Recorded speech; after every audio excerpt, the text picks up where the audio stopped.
उन्होंने कहा कि हमने सीखो कमाओ योजना लाए हैं, जिससे युवाओं को सीखने के साथ साथ पैसा भी मिलेगा। अप्रेंटिस ट्रेनिंग स्कीम, उसमें भी सेम चीज़ होती थी। आपने क्या किया, उसमें इनफैक्ट आपका जो स्टाइपेंड था वो ज़्यादा था, 25 से 30 हज़ार के बीच में था। यहाँ पे तो स्टाइपेंड भी कम कर दिया है और लोगों को बोला है सीखो कमाओ। और आप देख भी रहे हो कि उसमें कितने लोगों को मिल पा रहा है। आपकी जो ब्रांडिंग है, मार्केटिंग, उस पर आप पैसा ज़्यादा इन्वेस्ट करो, ना कि उनको स्टाइपेंड देने में। आप एक इंटर्न से चाह रहे हो कि वो आपके लिए 9 घंटे रोज़ काम करे, अच्छे से काम करे, बिल्कुल दिल लगा काम करे, उसके बाद आप उसको स्टाइपेंड क्या बोल रहे हो, मैक्सिमम 10,000 बस। तो आदमी के पास मोटिवेशन कैसे आएगा काम करने का? लाडली बहना योजना, ये तो वही बात है कि हम आपका पहले पॉकेट मार लेंगे, फिर आपको सुबह 1,000 रुपये पकड़ा देंगे। आप ये बताएं कि गैस सिलेंडर आपके 1100-1200 के मिल रहे हैं, हम तो खुद ही ले रहे हैं, राइट। पेट्रोल, जो आपका पेट्रोल डीजल जो पहले 65 से 70 के बीच हुआ करता था, आज 110 108 बिक रहा है। मोदी जी आके बोल जाते हैं 100 से कम है। तो आप पूरे तरीके से आप निचोड़ ले रहे हैं जनता को, फिर आपको बोल रहे हैं कि हम आपको 1200 रुपये दे रहे हैं। दीवानगंज भोपाल के आसपास में कुछ फैक्ट्रियां भी लगाई, वहाँ पे भी क्या है, हमारे यहाँ के बच्चों को स्किल नहीं किया जा रहा है कि वहाँ काम कर पाएँ, बाहर के लोगों को बुलाया जा रहा है। इनका तो सीधा सीधा फंडा है कि भाई हमारे बैनर और झंडे उठाओ और जो भी आपका मेहनताना है वो दिया जाए। लेकिन ये कोई किसी को भी मतलब शिक्षित नहीं करना चाहते हैं, ना उन्हें रोज़गार देना चाहते हैं। बेसिकली ये युवाओं को अपंग बना रहे हैं। ये चाहते हैं कि युवा सिर्फ उनके ऊपर, उनके आगे पीछे घूमते रहें, उनकी नारेबाजी करते रहें, झंडे डंडे उठाते रहें और उनका भविष्य खतरे में डाल रहे हैं। रायसेन जिले में रहते हैं और आप अच्छी शिक्षा देना चाहते हैं तो आपको या तो भोपाल भेजना पड़ेगा, या कोटा भेजना पड़ेगा, या कहीं और मध्य प्रदेश या फिर देश के कहीं ना कहीं एक दूसरे हिस्से में आपको भेजना पड़ेगा। युवा लोगों से सवाल करें। मैं भी अगर उनके पास जाऊँ तो सवाल पहले ये करें कि भाई हमारे लिए आप क्या करोगे। सिर्फ ऐसा नहीं है कि झंडे और बैनर उठवाने के लिए हम मंत्री बना रहे हैं या किसी को बना रहे हैं। आप अपने रोज़गार के बारे में पूछो कि आपके प्लान्स क्या हैं। आप ये पूछो कि भाई हमारे परिवार के लिए हम क्या करें, हम जॉब क्या करें, जॉब के लिए हम क्या कर सकते हो। इन सब सवालों के जवाब पूछोगे तो प्रत्याशियों को अपने आप काम करना पड़ेगा, बात करनी पड़ेगी। नमस्कार, आप देख रहे हैं खबर सत्तू टीवी। आज हमारे साथ हैं एक युवा नेता आदेश राज जी, जो कि सांची विधानसभा से हैं। आदेश जी, स्वागत है आपका खबर सत्तू टीवी में। धन्यवाद भैया। आपने सांची विधानसभा से उम्मीदवारी की है, आपने कांग्रेस पार्टी से, तो क्या आपके मुद्दे हैं? देखिए, सबसे ज़्यादा जो मुद्दे हैं वो 3 ही मुद्दे हैं, जो सब जगह होते भी हैं, लेकिन हमारे यहाँ कुछ ज़्यादा ही हैं। सबसे पहला बेरोज़गारी, दूसरा स्वास्थ्य और तीसरा शिक्षा। अब क्योंकि मैं खुद IIT से ग्रेजुएट हूँ तो मैं शिक्षा पे बहुत ज़्यादा फोकस कर रहा हूँ। वहाँ पे हम लोग खुद से जो फ्री IIT JEE के कैंप्स वगैरह होते हैं, मतलब IIT JEE की जो भी काउंसलिंग होती है उसको हम फ्री काउंसलिंग कैंप्स भी लगाते हैं, बच्चों को गाइडेंस करते हैं। ये हम इसलिए कर रहे हैं क्योंकि रायसेन क्षेत्रफल की दृष्टि से देखा जाए तो सबसे बड़े ज़िलों में से है, लेकिन जब शिक्षा की बात आए या स्वास्थ्य की बात आए तो हम मध्य प्रदेश के सबसे पिछड़े ज़िलों में से आ जाते हैं। जी, मेरा क्वेश्चन है, जो सांची विधानसभा है उसके अंतर्गत रायसेन भी आता है। रायसेन एक ज़िला है, ज़िले के हिसाब से उसका विकास नहीं हो पा रहा है, क्या कारण है उसका? क्योंकि एक विकास करने की एक सोच होनी चाहिए और एक नियत होनी चाहिए, वो दोनों ही हमें वर्तमान विधायक में नहीं दिखती हैं। बात इतनी सी है क्योंकि देखिए, आप ये बताएं कि हम शिक्षा के क्षेत्र में कुछ भी नहीं करते हैं। स्वास्थ्य के क्षेत्र में हमारे हालत ये है कि अभी PF फंड का यही घोटाला सामने आया है। दूसरा, हम अगर नॉर्मली भी देखें तो आपको अगर ज़रा सी कॉम्प्लिकेशंस हो जाएं तो आपकी प्रेग्नेंट लेडीज़ हों उनको तुरंत रेफ़र कर दिया जाता है। थोड़ा सा भी एक्सीडेंट में अगर थोड़ा सा भी क्रिटिकल केस हो तो उसे रेफ़र कर दिया जाता है भोपाल। कई बार इस कारण जो रेफ़र हो भोपाल पहुंचने के बीच में ही बहुत बार लोगों ने अपने प्राण त्यागे हैं। तो इस तरीके के जो हालात बने हुए हैं, इसके ऊपर कोई ध्यान नहीं दे रहा है। और आपके पास में एक विदिशा है, विदिशा में इंजीनियरिंग कॉलेज है, आपके साथ आपके रायसेन में नहीं है, क्या इसको नज़रअंदाज किया गया है? बिल्कुल नज़रअंदाज किया गया है। आप ये देखिए ना कि सिर्फ इंजीनियरिंग कॉलेज नहीं, हमारे यहाँ ना मेडिकल की फैसिलिटीज़ हैं, ना इंजीनियरिंग की फैसिलिटीज़ हैं, और तो और अगर हम लॉ में भी बहुत अच्छा करना चाहें तो वो भी नहीं है, कॉमर्स में करना चाहें तो भी नहीं है। मतलब शिक्षा के क्षेत्र में तो बिल्कुल एक तरीके से एकदम पीछे करके रखा है मध्य प्रदेश में। आप देखें, हम कोई आपके बच्चे को या किसी के भी बच्चे को अगर आप रायसेन जिले में रहते हैं और आप अच्छी शिक्षा देना चाहते हैं तो आपको या तो भोपाल भेजना पड़ेगा, या कोटा भेजना पड़ेगा, या कहीं और मध्य प्रदेश या देश के कहीं ना कहीं एक दूसरे हिस्से में आपको भेजना पड़ेगा। अगर आप रायसेन में चाहें कि आपके बच्चे को 10th और 12th की कोचिंग ही मिल जाए, वो भी आपको बहुत मुश्किल से कोई मिलेगा। या तो आपके पहचान के कोई लोग मिल जाएँ, वो आपके बच्चों को पढ़ा दें, या फिर आपको बाहर भेजने के अलावा कोई उपाय नहीं रहता आपके पास। जी, देखिए, रायसेन जिले ने मध्य प्रदेश सरकार में एक मंत्री दिया है और वो भी स्वास्थ्य मंत्री दिया है। हम देखते हैं कि रायसेन की जो व्यवस्था है, स्वास्थ्य व्यवस्था है, कई खबरें ऐसी आती हैं कि फला जगह ऐसा हो गया है, इस पर आप क्या कहेंगे? स्वास्थ्य के मामले में हमारा इनफैक्ट रायसेन की अगर बात भी छोड़ो, मध्य प्रदेश की एज ए होल अगर हम बात करें तो इन्फेंट मोर्टेलिटी रेट जो कि शिशु मृत्यु दर है, अगर हम क्या होता है मैटरनिटी मोर्टेलिटी रेट, मातृ मृत्यु दर है, इन सब में हम बहुत आगे आते हैं, राइट। और कुपोषण में हम बहुत आगे आते हैं। तो इस सब का क्या इंडिकेशन है? हमारे मानकों में, इन सब मानकों में हम पिछड़ते ही जा रहे हैं लगातार। इसका सीधा सीधा मतलब है कि हमारे प्रदेश में इन सब चीज़ों पर ध्यान नहीं दिया जा रहा है। और अगर हम कोविड काल की बात करें, कोविड काल में कितने लोगों की ही मौत हुई, कई लोगों का तो सर्टिफिकेट बनाने से तक मना कर दिया, अभी तक रिकॉग्नाइज ही नहीं कर रहे हैं कि इनकी कोविड की वजह से मृत्यु हुई, ताकि उन्हें उनका लाभ भी ना मिले, मुआवजा भी ना मिल पाए। तो इस तरीके की चीज़ें करी गई हैं और कोविड के टाइम पे भी बहुत कुछ हुआ है और अभी भी चल रहा है लगातार। आप तो छोटे से छोटे इलाज के लिए जाइए, आप अगर अस्पताल पहुँचेंगे, मैं तो 2 तारीख की ही बात बता रहा हूँ, जब हम जा रहे थे जन आक्रोश यात्रा में, तभी हम एक बुजुर्ग महिला से मिले थे। वो बेचारी हाथ में कानून लगा के घूम रही थी कि डॉक्टर इलाज करने से मना कर रहे हैं। वो कह रहे हैं कि प्राइवेट अस्पताल में आ जाओ या फिर किसी प्राइवेट क्लिनिक पे आ जाओ, पास में हम कर देंगे, नहीं तो नहीं करेंगे हम। इस तरीके की हालत हो रखे हैं। और ये मैं आज की बात नहीं कर रहा हूँ, आप कभी भी जाके पहुँचें अस्पताल के आसपास में, आपको ऐसे लोग घूमते मिल जाएंगे जहाँ पे गरीबों के बिल्कुल मतलब सामने से मना कर दिया जाता है कि हम करेंगे ही नहीं जी। और वर्तमान में जो वहाँ के विधायक हैं प्रभुराम चौधरी जी, वो ये कहते हैं कि हमने तो इतना विकास किया है कि विकास की गंगा बह रही है, क्या कहें? विकास की गंगा बहुत अच्छे से बह रही है, तभी तो जो 32 करोड़ की लागत से बन रहा है रोड, उसमें आए दिन मतलब बारिश होती है तो तुरंत उखड़ जाता है। बारिश नहीं भी हो तो बड़े थोड़ा भी बाहर निकल जाए तो उखड़ जाता है। ये बेसिकली गोपालपुर से लेके पठारी तक जो रोड बनना था वो कितनी बार तो उखड़ चुका है। फिर अगर हम बात करें अस्पताल में, तो अस्पताल में भी जर्जर हालत हो रखे हैं कि मतलब इलाज ही नहीं मिलता। फिर हम अगर यहाँ से बात करें कि दरगाह से जो रोड बन रहा था, वो भी बीच में आप देखो मंडी के आसपास में कितना ज़्यादा खुदा हुआ पड़ा है, वहाँ आए दिन एक्सीडेंट होते रहते हैं। फिर अगर हम बात करें एम्प्लॉयमेंट की, तो हमारे यहाँ पे रोज़गार के लिए एक भी चीज़ अवेलेबल नहीं है। सारे युवा जो हैं वो ऐसे ही घूम रहे हैं।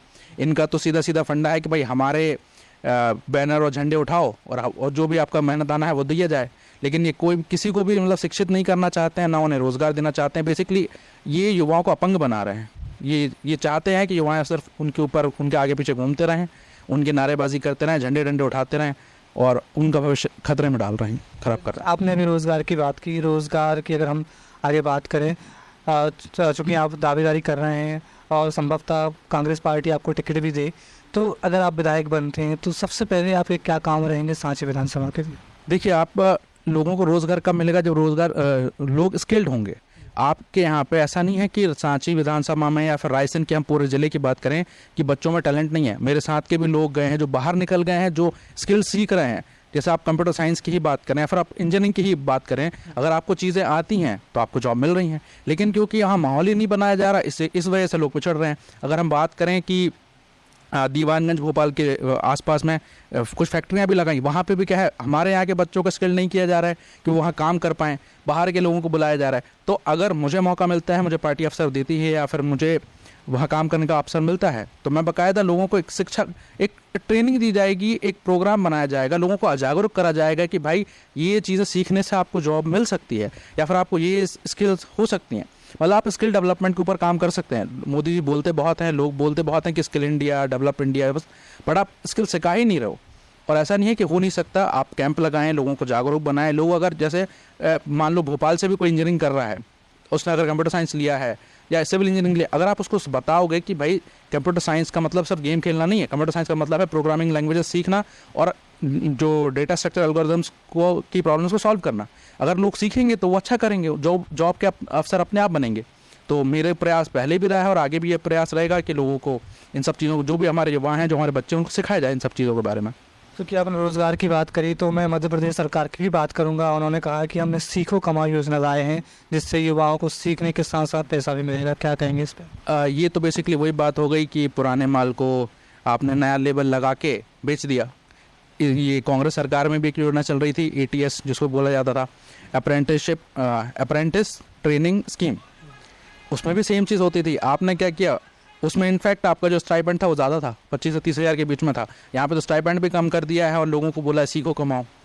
और आप देख भी रहे हो कि उसमें कितने लोगों को मिल पा रहा है। आपकी जो ब्रांडिंग है, मार्केटिंग, उस पर आप पैसा ज़्यादा इन्वेस्ट करो, ना कि उनको स्टाइपेंड देने में।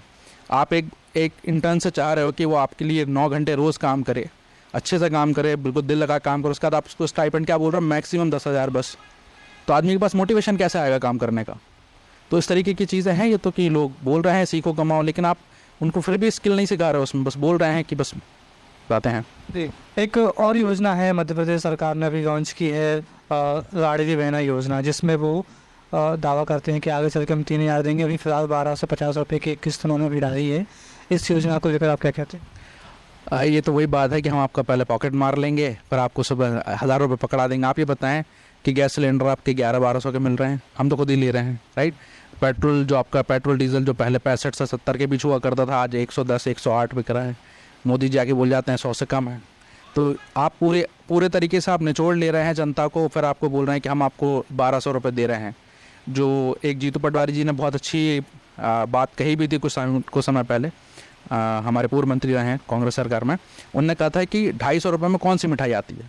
आप ही बताओ कि आप 1200 रुपये की बात कर रहे हो, आप बाकी चीज़ों में इतना सारा उनसे ले रहे हो, इतना ज़्यादा जनता को निचोड़ ले रहे हो। आप हर चीज़ देखो, आप दाल चावल से लेके आपका तेल साबुन सब चीज़ महंगा है, फिर आप उनको अपंग बना के बोल रहे हो कि नहीं हम तुम्हें राशन भी दे रहे हैं, हम तुम्हें 1200 रुपये भी दे रहे हैं। तो ये तो वही बात हो गई कि मूर्ख बनाने वाली बात हो गई।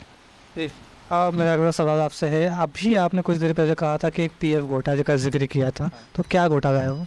बेसिकली हमारे रायसेन ज़िले में ही कुछ लोग हैं जो एक्सपायर हो गए हैं, लेकिन फिर भी उनके पीएफ की राशि निकाल ली गई। ऐसे ही बहुत सारे लोगों को पता ही नहीं चल रहा है, और ये सिर्फ सीएमएचओ के द्वारा ही करा गया है। तो इस तरीके की चीज़ें हुई हैं, पूरा घोटाला सब जगह जाहिर है, बट यह है कि मीडिया में इसको नहीं निकाला जाए। क्या लगता है ये क्या इसमें सरकार की मिलीभगत है? बिल्कुल होगी, बिना उसके कैसे कोई चीज़ हो सकती है, क्योंकि पीएफ की राशि तो सरकार के द्वारा ही आ रही है। और अगर आपके लोग जानकारी नहीं दे रहे हैं, नहीं कर पा रहे हैं, तो फिर आप किस तरीके की सरकार चला रहे हैं? इतना बड़ा घोटाला आपके नाक के नीचे हो जा रहा है, लोगों जो मतलब मृत लोगों के भी पैसे निकाल लिए जा रहे हैं, कैसे मान लें कि सरकार को पता ही नहीं इसके बारे में? और अगर पता भी है तो आपको एक्शन लेना चाहिए था अभी तक। इसके अलावा कोई और? इसके अलावा बहुत सारे हैं। अब तो सड़क निर्माण में भी चल रहा है, हलाली परियोजना में भी हुआ है। आप ये बताएं कि हलाली परियोजना में, उसके पहले हमारे यहाँ पे पूरे रायसेन में जो मैंने देखा, मैं तो बचपन से वहीं रहा हूँ, तो मैंने जो देखा है कि हमारे यहाँ ना ट्यूबवेल का पानी आता था, साफ़ पानी आता था, कोई दिक्कत नहीं होती थी। जब से हलाली परियोजना का पानी आया है, आए दिन तो इनकी पाइपलाइन फूटती रहती है, उसकी वजह से प्रदूषित पानी आता है, उसकी वजह से स्किन डिसीज़ बढ़ गई हैं, जो स्टोमक की डिसीज़ मतलब पेट की जो बीमारियाँ वो भी बढ़ गई हैं। तो आप ये तो कहीं ना कहीं चल ही रहा है। ये नहीं तो इतनी बार तो मतलब नल लाइन पाइपलाइन फूटनी नहीं चाहिए थी। आप अभी जनसंपर्क कर रहे हैं, लोगों से मिल भी रहे हैं, तो ऐसे कौन से इलाके हैं जहाँ पे लोगों की समस्याएं ज़्यादा हैं, या बीमारियां ज़्यादा हैं, या जहाँ पे लगता है कि यहाँ भ्रष्टाचार हुआ है? आप ये बताएं कि अब वहाँ इंडिपेंडेंस हमें मिली 1947 में, आज भी, और यहाँ पे हमारे यहाँ पे सांची विधानसभा में अगर देखा जाए तो 2 बार प्रोग्राम जी हो गए हैं, 7 बार इसके पहले भी बीजेपी विधायक रहे हैं। फिर भी अगर आप जाएँ ना ग्राम पाठाखेड़ा के आसपास में अगर आप जाएँ तो वहाँ पे नदी गई है, नदी पे एक ब्रिज बनना चाहिए था, वो ब्रिज वगैरह नहीं बनने की वजह से ऐसा होता है कि वहाँ के जो लोग हैं, वहाँ के आसपास के जो 7-8 गाँव के लोग हैं, वो बेचारे लगभग 6 से 8 महीने तो मतलब मेन स्ट्रीम से बाहर ही हो जाते हैं। उनको अगर उस टाइम पे किसी प्रेग्नेंट लेडी की डिलीवरी कुछ वो आ ही नहीं पाते हैं। वो किस तरीके की जरूर हालत में रह रहे हैं। ऐसे ये तो मैंने एक एग्जांपल दिया आपको पाटाखेड़ा का, ऐसे बहुत सारी जगह हैं जहाँ पे पुल नहीं होने की वजह से या स्वास्थ्य सुविधा नहीं होने की वजह से बहुत ज़्यादा विकरालता चल रही हैं। ऐसे बहुत सारे हमारे रिमोट गाँव हैं, बहुत सारे रिमोट एरियाज़ हैं जहाँ पर सरकार चाहती भी नहीं है, और हमारे जो विधायक महोदय हैं वो चाहते ही नहीं है वहाँ पर जनसंपर्क करना, लोगों तक पहुँचना, क्योंकि उन्हें लगता है कि किसी और से ठेकेदारी दे के उनके वोट करवा ही लेंगे वो। इस तरीके की बातें चल रही। आप विदेश रह चुके हैं, आप अच्छे खासे सेटल थे, अचानक से क्या प्लान बना कि आपको क्षेत्र में आकर आपने सोचा कि लोगों के बीच आऊँ और मैं जनप्रतिनिधि बनूँ? देखिए ऐसा है कि जब मैं विदेश में था, जब मैं फ्रांस वगैरह में रह रहा था, अपनी जॉब कर रहा था, तो सब अच्छा चल रहा था। बस एक ही चीज़ कसौटती थी कि चलो मैं तो बाहर निकल गया, मेरे परिवार ने मुझे सपोर्ट किया, मैं बाहर निकल गया, लेकिन आगे भी हमारे जो रिलेटिव्स भी हैं या हमारे पहचान के आसपास के लोग हैं, उन सब के लिए वही दिक्कतें रहती थी। अगर आप सक्षम नहीं हैं तो मतलब आपका बच्चा अगर प्रतिभावान भी हो तो भी वो नहीं पढ़ाई कर सकता, क्योंकि अवसर ही अवेलेबल नहीं है। अगर हमने ये भी देखा कि कुछ अच्छे लोग भी जो मतलब सक्षम भी हैं अगर फाइनेंशियली, हमारे एक परिचित थे, उनको हार्ट अटैक आया तो वो जा ही नहीं पाए, रास्ते में एक्सपायर हो गए, क्योंकि स्वास्थ्य सुविधा हमारे यहाँ इतनी ख़राब है। तो जब ये सारी चीज़ें देखी तो हमको लगा कि अगर हमें मौका मिलता है, मतलब मुझे अगर मौका मिलता है तो मुझे करना चाहिए लोगों के लिए। मतलब जॉब तो बाहर का हमेशा ऑप्शन रहता है, कभी भी कोई भी कर सकता है, लेकिन अगर हम खुद अगर आगे बढ़ के अपने लोगों के लिए काम नहीं करेंगे तो फिर ये तो ऐसे ही चलती रहेंगी चीज़ें। जो युवा हैं सांची विधानसभा क्षेत्र के, उनके लिए क्या कहना चाहेंगे आप? मैं उनसे ये कहना चाहूँगा कि आप सबसे पहले तो ये पूछें जो आपके पास आ रहा है कि आपके लिए क्या करेंगे, आपके रोज़गार के लिए क्या करेंगे, आपको स्किल बनाने के लिए लोग क्या करने वाले हैं। आपको योजनाओं के बारे में कोई बताएगा कि नहीं बताएगा। आज की डेट में ऐसी बहुत सारी योजनाएं हैं, ऐसी बहुत सारी स्कॉलरशिप्स हैं जहाँ से बच्चे अगर पढ़ना चाहें तो उनको फ्री मतलब स्कॉलरशिप मिलती रहेगी। जैसे मैं एग्जांपल देता हूँ, मैंने खुद ने निकाला हुआ NTSE, national talent search examination. फिर अपन बात करें KVPI, किशोर वैज्ञानिक प्रोत्साहन, ऐसी बहुत सारी स्कीम्स हैं। सिर्फ ऐसी स्कीम नहीं है कि स्कूल के टाइम पे, मतलब स्कूल के बाहर भी, आप जब कॉलेज में भी जाते हैं वहाँ पे भी आपको स्कॉलरशिप मिलती रही। इन सब के बारे में बताएगा कौन? तो मैं यही चाहता हूँ कि युवा लोगों से सवाल करें। मैं भी अगर उनके पास जाऊँ तो सवाल पहले ये करें कि भाई हमारे लिए आप क्या करोगे। सिर्फ ऐसा नहीं है कि झंडे और बैनर उठवाने के लिए हम मंत्री बना रहे हैं, आप किसी को बना रहे हैं। आप अपने रोज़गार के बारे में पूछो कि आपके प्लान्स क्या हैं। आप ये पूछो कि भाई हमारे परिवार के लिए हम क्या करें, हम जॉब क्या करें, जॉब के लिए हम क्या कर सकते हो। इन सब सवालों के जब आप जवाब पूछोगे तो प्रत्याशियों को अपने आप काम करना पड़ेगा, बात करनी पड़ेगी।